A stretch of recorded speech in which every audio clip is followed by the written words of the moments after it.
अलका अपनी छोटी सी बेटी पिंकी के साथ मालपुरे गांव में रहा करती थी।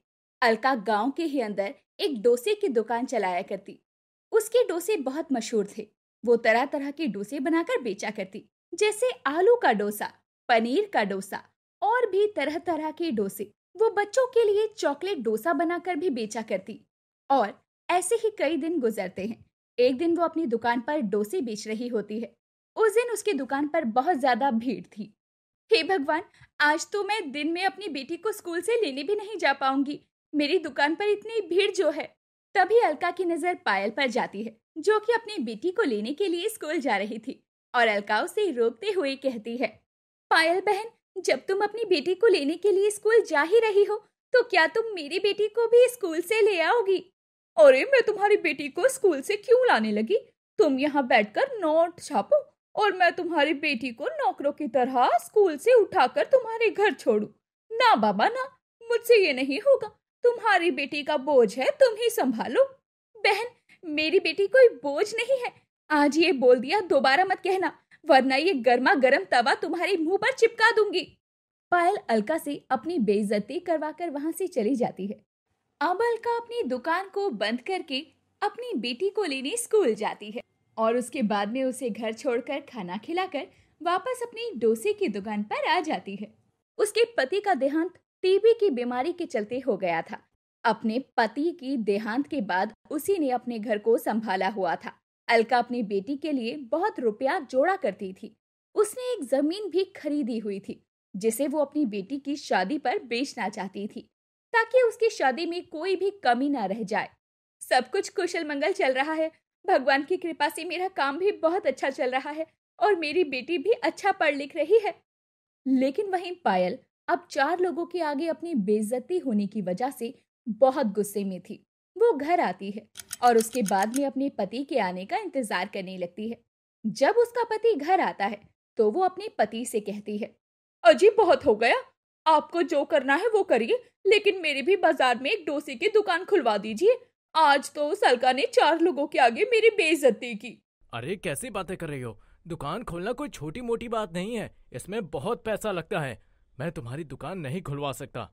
अगर आप मेरे लिए इतना नहीं कर सकते तो मैं घर छोड़कर चली जाऊंगी, कह देती हूँ। अब बाकी जो करना है आप सोच लीजिए। जिसके बाद में रवि अपनी बीवी के तानों से परेशान होकर अपने घर को जमींदार के यहाँ गिरवी रखकर उसका एक डोसे का ठेला खुलवा देता है। लेकिन उसके हाथों में अलका वाली बात नहीं थी। वो अलका की तरह ग्राहकों से प्यार से व्यवहार नहीं करती थी, जिसकी वजह से उसकी दुकान पर कम ही ग्राहक आया करते। और इन बातों से परेशान होकर वो अपने पति से बोलती है, डोसे की दुकान तो खुलवा देने से कुछ नहीं होता। हमें उस अलका की दुकान पर भी किसी भी तरह ताला लगवाना होगा, वरना वो तो अपनी बेटी को प्राइवेट स्कूल में पढ़ा लेगी और हमारे बच्चों की सरकारी स्कूल के दिनों की नौबत आ जाएगी। अब इसमें मैं क्या कर सकता हूँ कि उसके हाथ में स्वाद है और तुम्हारे हाथ में नहीं है। अगर तुम्हारे हाथ में स्वाद होता तो मैं अभी सूखी हुई हड्डी जैसा ना होता। अरे जी, आपके बस की कुछ भी नहीं है। मुझे ही कुछ करना होगा। मैं ही इस काम को संभाल लूंगी। इसके बाद में पायल अलका की दुकान पर डोसा खाने के बहाने से जाती है और जानबूझकर अपने बटुए में से अपने कुछ बाल निकालती है और डोसे के निवाले में बाल मिलाकर कहती है, अरे अलका बहन, मैं गर्भ से हूँ और मेरा डोसा खाने का मन कर रहा था। और आज मैंने तबीयत थोड़ी खराब होने की वजह से और बारिश की वजह से दुकान नहीं लगाई और मैं आपकी दुकान पर डोसा खाने आ गई। लेकिन मुझे नहीं पता था कि आप अपने डोसे में इतने लंबे लंबे बाल मुफ्त में बैठा कर खिलाते हो। अरे, आज के बाद तो मैं ऐसा डोसा खाने नहीं आऊंगी। इससे अच्छा तो मैं अपने हाथों का कम स्वादिष्ट डोसा खाकर ही काम चला लेती। ये बोलकर वो चली जाती है। उस समय उसकी दुकान पर कुछ भीड़ थी और वो भीड़ और लोगों को भी अलका के डोसे से बाल निकलने की बात बताती है। ये बात धीरे धीरे पूरे गांव में फैल जाती है और उसका डोसा बिकना बिल्कुल ना के बराबर हो गया था। अब उसकी दुकान पर कम ही ग्राहक आया करते, जिस वजह से अब उसके खाने के भी लाले पड़ने लगे थे। और पूरे गांव में अब पायल के डोसे की दुकान ही चलती थी। और पायल इस बात से बहुत घमंड में आ गई थी। अलका अपने घर में रोती हुई बोलती है, हे भगवान, मैं क्या करूं? मेरी डोसे की दुकान तो बंद हो गई। अब मैं अपने घर का खर्चा कैसे चलाऊंगी? मैं पिंकी के लिए खरीदी हुई जमीन को भी नहीं बेचना चाहती, क्योंकि वो उसके भविष्य के लिए है। और मेरी बेटी प्राइवेट स्कूल में पढ़ती है। अगर ऐसे ही हालात रहे तो मैं उसे और प्राइवेट स्कूल में पढ़ाकर अच्छी शिक्षा नहीं दिलवा पाऊंगी। वो बहुत उदास होकर रो रही होती है। तभी उसके दरवाजे पर किसी की दस्तक होती है। जब वो दरवाजा खोलती है तो सामने एक बुजुर्ग होता है, जो कि उनके गांव का नहीं था।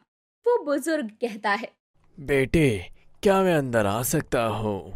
आइए बाबा, अंदर आइए। अलका और उस बुजुर्ग को अंदर बुलाती है, उसे पीने के लिए पानी और चाय देती है। जिसके बाद में वो बुजुर्ग से कहती है, बाबा, आप इस गांव के तो नहीं लगते। आप कौन हैं और यहाँ क्या कर रहे हैं? मैं पास के गांव का हूँ बेटी, और मेरी एक डोसे की दुकान है। लेकिन आजकल मेरी तबीयत कुछ खराब रहती है और वो डोसे की दुकान ढंग से चल नहीं पा रही। मैं चाहता हूँ कि तुम उस दुकान को संभालो।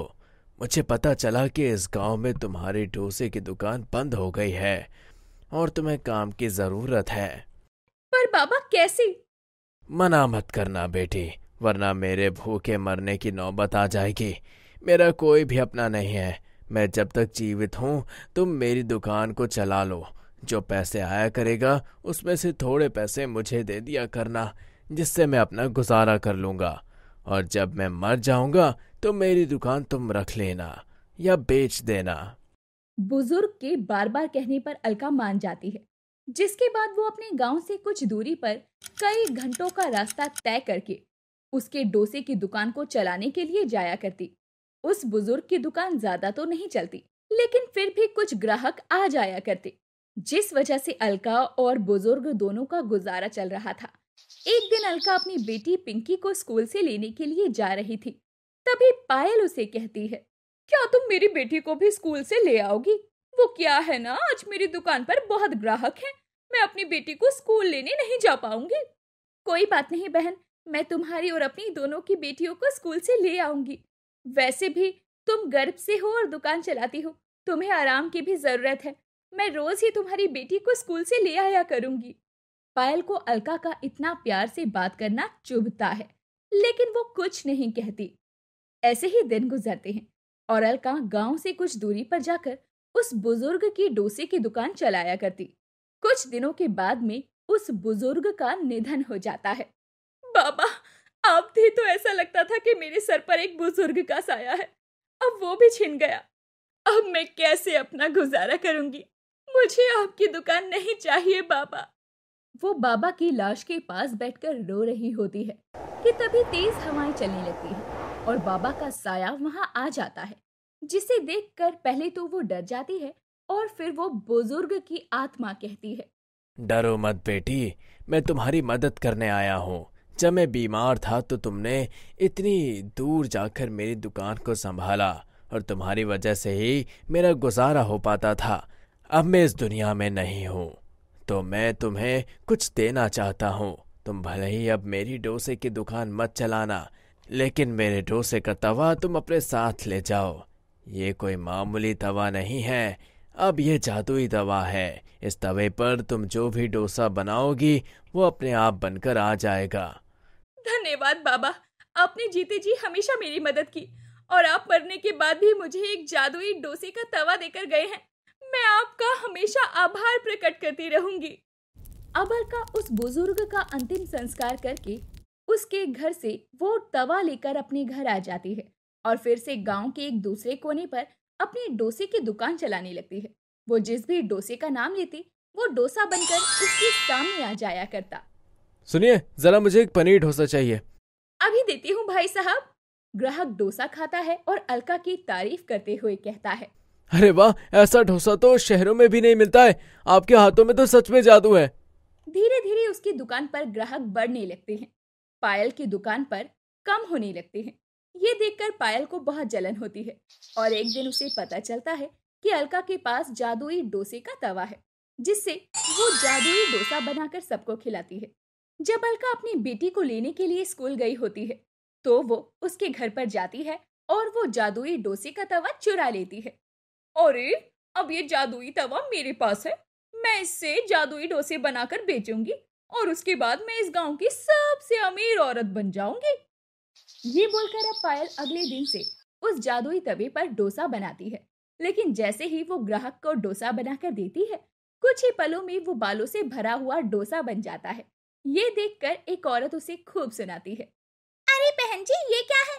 मैंने आपसे आलू का डोसा मांगा था, ये बालों से भरा हुआ डोसा नहीं। कितना गंदा सामान बेचती हैं आप। आज के बाद मैं आपकी दुकान पर कभी नहीं आऊंगी, और अगली बार ऐसा सामान आपने किसी को भी बेचा तो जमींदार से शिकायत करके गांव से निकलवा दूंगी। धीरे धीरे पायल की दुकान बिल्कुल बंद हो जाती है और उसे अपनी गलती का एहसास होता है कि उसने अलका के साथ में कितना ज्यादा गलत किया। वो अब अलका के घर जाती है और उसे उसका जादुई डोसे का तवा वापस कर देती है।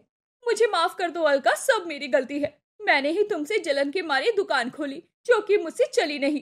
तुमसे अच्छा डोसा पूरे गांव में कोई नहीं बना सकता, इसीलिए अब ये जादुई डोसे का तवा भी तुम्हारा और ये डोसे की दुकान भी तुम्हारी। लेकिन ना ही मैंने तुमसे कभी नफरत की और ना ही जलन। इस गांव में पिंकी के अलावा मेरा कोई नहीं है, इसीलिए तुम सब लोग ही मेरे अपने हो। अगर तुम चाहो तो तुम मेरे साथ मेरी डोसे की दुकान पर मदद करवा सकती हो। हम दोनों साथ में मिलकर डोसे की दुकान चलाएंगे। ये सुनकर पायल खुश हो जाती है और अलका को गले से लगा लेती है, जिसके बाद में अलका और पायल दोनों मिलकर प्यार से डोसे की दुकान चलाते हैं और खूब तरक्की करते हैं।